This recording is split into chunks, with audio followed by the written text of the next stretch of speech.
दिनांक 5 जनवरी 2026 को थाना घोरावल पर हत्या की धाराओं में एक मुकदमा पंजीकृत किया गया था। इस मुकदमे के वादी राम लखन और उसकी पत्नी कृष्णावती के द्वारा गांव के ही रहने वाले दो लड़के ब्रजेश और लहरी के ऊपर शक जाहिर किया गया था कि उनके द्वारा उनकी पुत्री की गला घोंट करके हत्या कर दी गई। जब इस मामले की तफ्तीश की गई, गहराई से छानबीन की गई, तो यह तथ्य प्रकाश में आया कि उक्त दोनों 22वां अभियुक्त अर्थात ब्रजेश और लहरी, ये दोनों मृतका आरती से काफी लंबे समय से बातचीत करते रहे हैं। ब्रजेश और आरती आपस में प्रेम करते थे।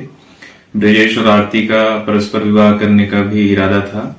आरती ब्रजेश के साथ ही रहना चाहती थी, परंतु आरती के पिता राम लखन को और उसकी पत्नी कृष्णावती को यह बातें पसंद नहीं आई।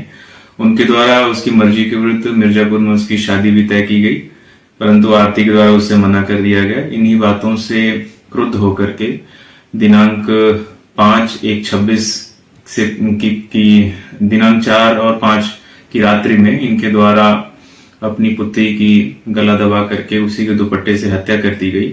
और यह हत्या का स्थान इनका पुराना पक्का मकान था, जो कि गांव के अंदर था। उसके पश्चात जिन दो लोगों से यह लगातार बात करती थी अर्थात ब्रजेश और लहरी, इन दोनों को फंसाने के उद्देश्य से मृतका को ला करके अपने मड़ई वाले घर में ला करके लिटा दिया गया और सुबह इस चीज का आरोप लगाया गया कि उक्त दोनों 22वां अभियुक्तों के द्वारा इनकी पुत्री की हत्या कर दी, जबकि वास्तविक रूप से वादी राम लखन ही और उसकी पत्नी कृष्णावती के द्वारा ही इनकी गला दबाकर हत्या।